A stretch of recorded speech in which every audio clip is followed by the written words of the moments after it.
नमस्ते दोस्तों, तो आज आपको एक बड़ी ही अचंभित एवं भयानक रहस्यमय कहानी सुनाऊंगी जिसमें आपको कुछ नई रहस्यमय बातें की जानकारी होगी। तो कृपा करके अभी चैनल को सब्सक्राइब कर ले। यह मेरा दूसरा नया चैनल है ताकि और भी रहस्यमय कहानी सबसे पहले आप तक पहुंचे। धन्यवाद। तो सुनिए। गांव के किनारे एक पुराना सुनसान मंदिर था जिसे लोग मौन मंदिर कहते थे। मंदिर के गर्भगृह में कभी कोई नहीं जाता था क्योंकि कहा जाता था कि वहाँ कोई अदृश्य शक्ति निवास करती है। गांव के बुजुर्ग कहते थे कि मंदिर की चाबी केवल एक ही परिवार के पास है, मंत्रेश्वर परिवार के। एक दिन एक नौजवान युवक अर्जुन अपने दोस्त के साथ मंदिर के पास से गुजर रहा था। अचानक उसे मंदिर के अंदर से कुछ धीमी धीमी मुरली की आवाजें सुनाई दी। वो आवाजें इतनी मधुर थीं कि अर्जुन खुद को रोक नहीं पाया और अंदर प्रवेश कर गया।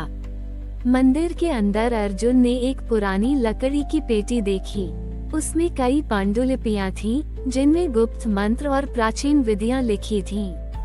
एक पांडुलिपि में लिखा था कि जो व्यक्ति सही हृदय से इन मंत्रों का जाप करेगा वह अदृश्य देवताओं से संपर्क कर सकता है।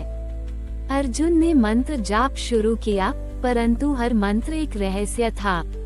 वे थे अधरों पर अनकहे, जिन्हें केवल मन से महसूस किया जा सकता था।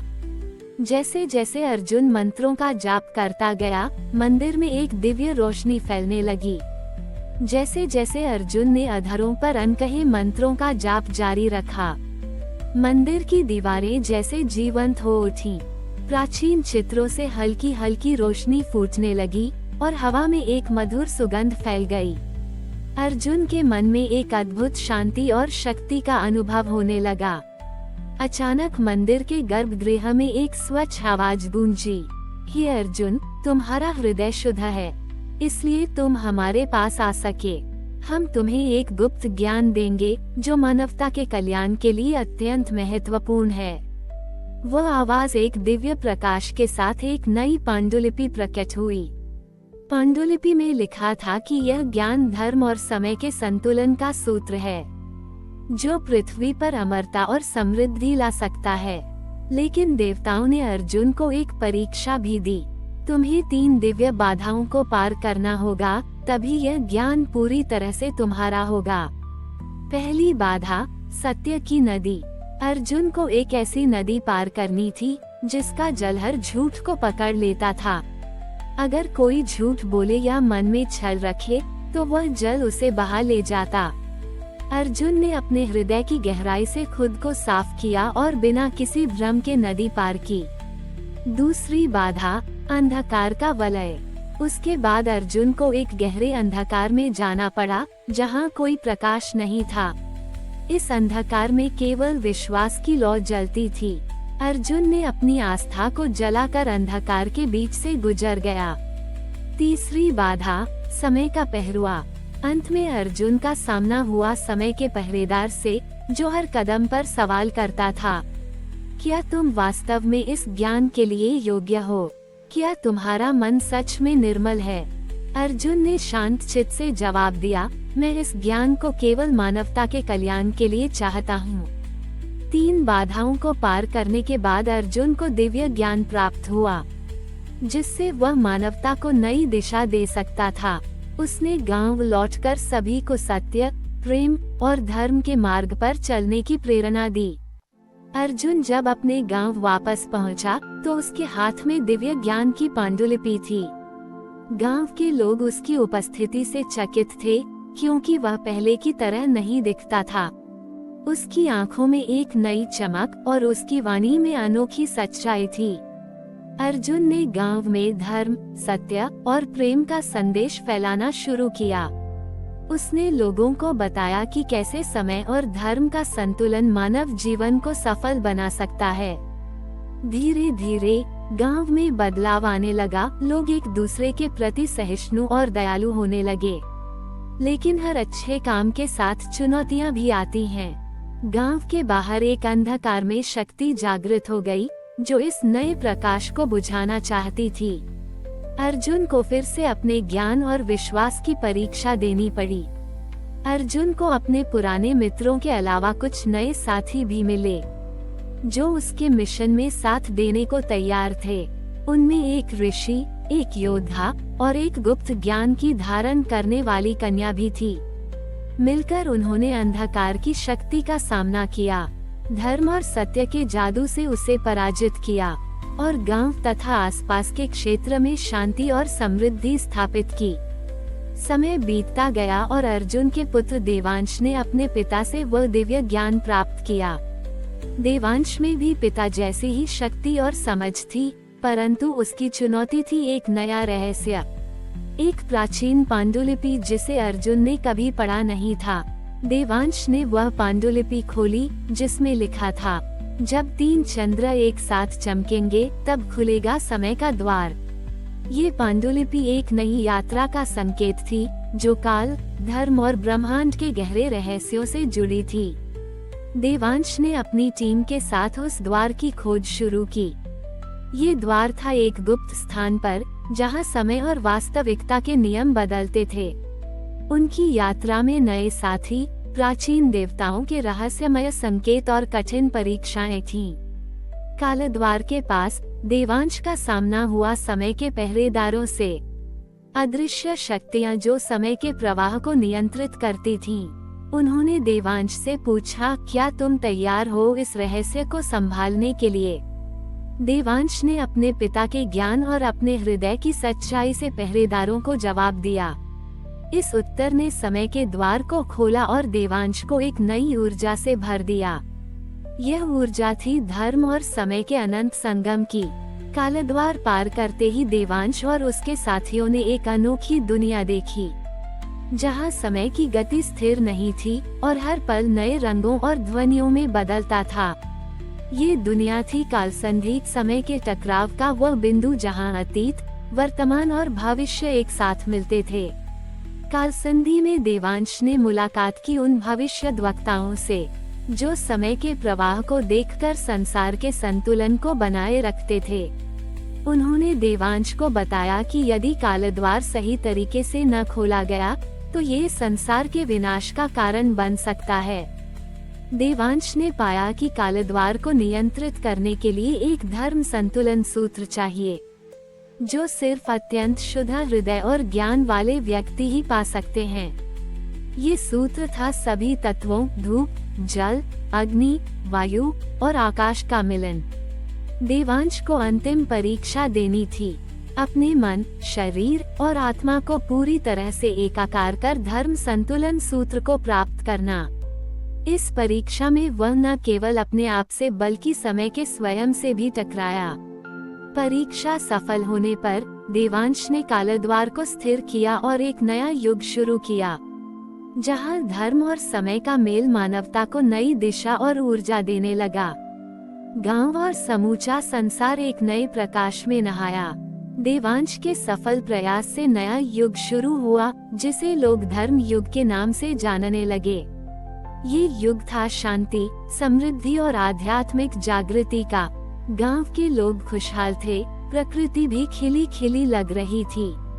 लेकिन जैसे ही प्रकाश फैला, अंधकार की एक नई छाया भी जन्मी। एक प्राचीन शाप, जो अब तक सोया हुआ था, धीरे धीरे जागने लगा। ये शाप था काल राक्षस का, जो समय को बिगाड़कर संसार को विनाश के गर्त में धकेल सकता था। देवांश को फिर से अपने ज्ञान और साहस को लेकर उस काल राक्षस का सामना करना था। उसने अपने पुराने साथियों को इकट्ठा किया और नए गुरुओं से ज्ञान प्राप्त किया। उसके साथ एक रहस्यमय साधु भी जुड़ा, जिसके पास काल राक्षस को हराने का मंत्र था। काल राक्षस से लड़ाई में देवांश को अपनी सारी शक्तियां लगानी पड़ी। ये लड़ाई थी धर्म और अधर्म, प्रकाश और अंधकार, समय और अनिश्चितता के बीच। अंत में देवांश ने अपनी आस्था और प्रेम की शक्ति से काल राक्षस को परास्त किया। इस जीत के बाद देवांश ने धर्म और समय के संतुलन की रक्षा के लिए एक संघ की स्थापना की। ये संघ था उन सभी लोगों का, जो धर्म के मार्ग पर चलकर संसार की रक्षा करते। देवांश का सपना था कि यह संघ सदियों तक मानवता को सही राह दिखाता रहे। देवांश ने धर्म और समय के संतुलन को बनाए रखने के लिए एक धर्म संघ का गठन किया। इस संघ में वे लोग शामिल हुए जो सत्य, धर्म और मानवता के रक्षक थे। वे साधु, योद्धा, ज्ञानी और साधक थे जो अपने अपने क्षेत्र में निपुण थे। धर्म संघ ने अपने नियम बनाए, सत्य की खोज, दया का पालन और समय के नियमों का सम्मान। उन्होंने युवा पीढ़ी को शिक्षा देना शुरू किया ताकि वे भी धर्म के योद्धा बन सकें। लेकिन संघ के अस्तित्व से कुछ शक्तियां असहज थीं। काल के उस पार से नए खतरों ने संघ को चुनौती देना शुरू कर दिया। ये शक्तियां थीं उन रहस्यों की जो देवांश के पूर्वजों तक भी नहीं पहुंची थीं। धर्म संघ में एक युवा योद्धा आरव उभरा। उसमें देवांश जैसी ऊर्जा और साहस था और उसने संघ के आदर्शों को पूरी लगन से अपनाया। आरव के नेतृत्व में संघ ने नए खतरों से निपटने की तैयारी शुरू की। एक दिन संघ को एक रहस्यमय संदेश मिला। जहां मिलते हैं 3 नदियां, वहीं छुपा है कालमंत्र का रहस्य। ये संदेश संघ को एक नई खोज और संघर्ष की ओर ले गया।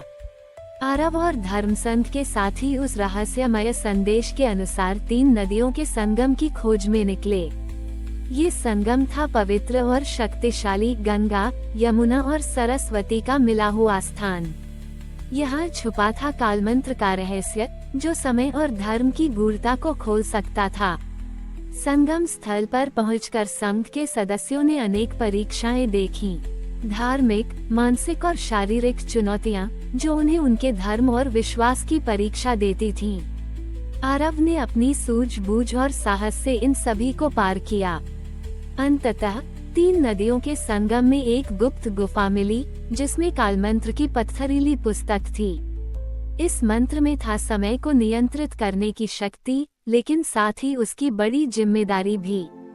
धर्म संघ ने तय किया कि इस मंत्र का दुरुपयोग नहीं होगा और इसे केवल मानवता की सेवा में इस्तेमाल किया जाएगा। आरव और संघ के सदस्यों ने स्वयं को कालमंत्र के रक्षक घोषित किया। उन्होंने इसे सुरक्षित रखने और सही समय पर सही उपयोग करने का वचन लिया। ये वचन था मानवता के कल्याण का और धर्म के संरक्षण का। लेकिन कालमंत्र की खोज के साथ एक नई चेतावनी भी आई। ध्यान रहे, हर शक्ति के साथ आता है अंधकार भी। कालमंत्र की रक्षा करो, वरना समय का चक्र टूट जाएगा। कालमंत्र की रक्षा की शपथ लेने के बाद भी संघ के भीतर एक छिपा हुआ शत्रु था। एक व्यक्ति जो कालमंत्र की शक्ति को अपनी निजी इच्छाओं के लिए उपयोग करना चाहता था। उसका नाम था विहान, जो आरव का पुराना मित्र था, लेकिन अब उसकी सोच अधर्म की ओर बढ़ गई थी। विहान ने धीरे धीरे संघ के भीतर अपने समर्थक बना लिए। उसने कालमंत्र को चुराने की योजना बनाई ताकि वह समय के चक्र को तोड़ सके। आरव को जब इस विश्वासघात का पता चला तो वह सदमे में था, पर उसने हार नहीं मानी। धर्म संघ के सदस्यों में भेदभाव फैलने लगा। कुछ विहान के साथ थे, कुछ आरव के। ये टकराव संघ को कमजोर कर रहा था, लेकिन आरव ने सभी को एकजुट करने का प्रयास किया, क्योंकि धर्म की रक्षा के लिए एकता आवश्यक थी। विहान और उसके समर्थकों ने कालमंत्र की गुफा पर हमला कर दिया। एक भयंकर युद्ध हुआ जिसमें धर्म और अधर्म की लड़ाई छिड़ गई। आरव और उसके साथियों ने अपनी पूरी शक्ति लगाई और अंततः अधर्म पर विजय प्राप्त की। युद्ध के बाद संघ ने और भी मजबूत होकर अपने नियमों को सख्त किया। उन्होंने नया मंदिर बनाया जहां कालमंत्र को सुरक्षित रखा गया और उसका सही उपयोग सुनिश्चित किया गया। आरव ने वादा किया कि धर्म संघ सदैव मानवता के कल्याण और समय के संतुलन के लिए खड़ा रहेगा। कुछ वर्षों बाद धर्म संघ को एक और बड़ी चुनौती मिली। एक प्राचीन ग्रंथ में लिखा था कि कालमंत्र के साथ जुड़ा है एक समय का संकलन जो संसार के भविष्य को बदल सकता था। इस संकलन को यदि सही समय पर नहीं रोका गया तो ये पूरे समय के प्रवाह को उलट सकता था। आरव और संघ के सदस्यों ने उस समय संकलन की खोज शुरू की। ये संकलन कहीं दूर एक अनजानी भूमि में छुपा था। यात्रा कठिन और खतरनाक थी, लेकिन संघ के सभी सदस्य अपने कर्तव्य के लिए तैयार थे। संकलन तक पहुंचने के लिए कई पहेलियां सुलझानी थीं। ये पहेलियां समय के रहस्यों पर आधारित थीं, पुरानी घटनाएं, भविष्य के संकेत और आध्यात्मिक ज्ञान। आरव की बुद्धि और धैर्य ने सभी पहेलियां सुलझाई। संकलन की रक्षा एक प्राचीन रक्षक करता था। उसने आरव और संघ को एक अंतिम परीक्षा दी, जहां उनके विश्वास, धैर्य और धर्म की परीक्षा हुई। ये परीक्षा उनके लिए सबसे कठिन थी, लेकिन उन्होंने हार नहीं मानी। अंत में संघ ने समय के संकलन को सुरक्षित किया और उसे गलत हाथों में जाने से बचाया। इस सफलता ने धर्म संघ को और भी मजबूत बनाया और उन्हें ये समझाया कि समय के साथ धर्म का संतुलन बनाए रखना ही सबसे बड़ा धर्म है। आरव, जो संघ का मुख्य योद्धा था, अंदर से एक गहरे द्वंद्व से जूझ रहा था। कालमंत्र की भारी जिम्मेदारी ने उसे मानसिक रूप से थका दिया था। उसका मन अक्सर अपने परिवार और अपने कर्तव्य के बीच उलझ जाता था। संघ की एक प्रमुख साधिका माया, जो रहस्यों को समझने में निपुण थी, को एक प्राचीन भविष्यवाणी मिली। उसमें लिखा था कि एक बाहरी शक्ति संघ को तबाह कर सकती है। माया ने इस खतरे को रोकने के लिए अपनी योग्यता और तपस्या बढ़ाई। विक्रम, संघ का एक युवा योद्धा, अपनी क्षमता को साबित करने के लिए उत्सुक था, लेकिन उसकी जल्दबाजी और अहंकार ने उसे मुश्किल में डाल दिया। विक्रम को अपने कर्मों के परिणाम समझने और सही मार्ग अपनाने का सबक मिला। यशस्विनी, संघ की विदुषी, जो ज्ञान की देवी सरस्वती की अनन्य भक्त थी, ने एक गुप्त वेद की खोज की जो संघ के भविष्य को उज्जवल बना सकती थी। उसकी यात्रा ने उसे दूर दराज के खतरनाक स्थानों तक ले जाया। इन सभी व्यक्तिगत संघर्षों और यात्राओं ने संघ को और भी मजबूत किया। सदस्य एक दूसरे के साथ गहरा विश्वास और स्नेह विकसित करने लगे। ये रिश्ता ही संघ की सबसे बड़ी शक्ति बन गया। आरव के मन में लगातार एक सवाल था, क्या वह अपनी जिम्मेदारियों और अपने सपनों के बीच संतुलन बना पाएगा। उसके परिवार ने उसकी अनुपस्थिति को लेकर नाराजगी जताई, पर वह धर्म संघ के लिए प्रतिबद्ध था। एक रात आरव ने तपस्वी योगी से मुलाकात की, जिन्होंने उसे बताया, सच्चा बल तब आता है जब मन शांत और स्थिर हो। आरव ने ध्यान और साधना में समय बिताना शुरू किया, जिससे उसके मन को शांति मिली। माया ने अपनी भविष्यवाणी को समझने के लिए दूर एक प्राचीन मंदिर की यात्रा की। वहां उसे एक रहस्यमय ग्रंथ मिला, जिसमें लिखा था कि अंधकार की छाया तभी उठेगी जब विश्वास टूटेगा। माया ने संघ को एकजुट रखने की जिम्मेदारी ली और एक विशेष यज्ञ का आयोजन किया। इस यज्ञ ने संघ के सदस्यों के बीच विश्वास और प्रेम को पुनः स्थापित किया। विक्रम की जल्दबाजी ने उसे एक धोखे में डाल दिया, जहां उसने संघ के कुछ सदस्यों का विश्वास खो दिया। लेकिन उसकी ईमानदारी और पश्चाताप ने उसे संघ के सामने एक नया अवसर दिया। संघ ने उसे सजा के बजाय एक कठिन मिशन पर भेजा, जहां उसने साहस और धैर्य के साथ सभी बाधाओं को पार किया। इस अनुभव ने विक्रम को एक सच्चा योद्धा बना दिया। यशस्विनी ने वेदों की गहनता में जाकर एक गुप्त मंत्र की खोज की, जो संघ के लिए नई ऊर्जा और दिशा ला सकता था। उस मंत्र में था, ज्ञान ही सबसे बड़ा प्रकाश है, जो अंधकार को मिटा देता है। यशस्विनी की खोज ने संघ को एक नई दिशा दी और सभी सदस्यों को आशा से भर दिया। इन सभी अनुभवों ने धर्म संघ को न केवल बाहरी खतरों से बचाया, बल्कि आंतरिक दृढ़ता भी दी। संघ के सदस्य अब एक परिवार की तरह थे, जहां प्रत्येक की कहानी और संघर्ष ने उन्हें और भी मजबूत बनाया। आरव ने संघ के सदस्यों को एकत्र कर कहा, धर्म और विश्वास से बड़ा कोई हथियार नहीं। हम सब मिलकर इस धर्म संघ को अमर बनाएं। आगे धर्म संघ ने न केवल बाहरी खतरों का सामना किया, बल्कि अपने भीतर के संदेह और द्वंद्व को भी परास्त किया। उनकी एकता, विश्वास और धर्म के प्रति समर्पण ने समय के चक्र को स्थिर रखा। आरव और उसके साथियों ने ये सिखाया कि धर्म की सबसे बड़ी शक्ति है सच्चाई, प्रेम और आत्मबल। ये कथा यहीं समाप्त होती है, लेकिन धर्म संत का संदेश सदैव अमर रहेगा। जहाँ धर्म हो वहाँ उजियारा होगा, और जहाँ एकता होगी वहाँ विजय निश्चित होगी। हमारी और भी आध्यात्मिक एवं अनोखी कहानियाँ देखने के लिए हमारे चैनल पर जाए तथा धार्मिक एवं पौराणिक अनोखी कहानियाँ हमारे चैनल पर है, कृपया जाके देखें तथा हमारे चैनल को सब्सक्राइब करके रखें और वीडियो लाइक जरूर करें। धन्यवाद।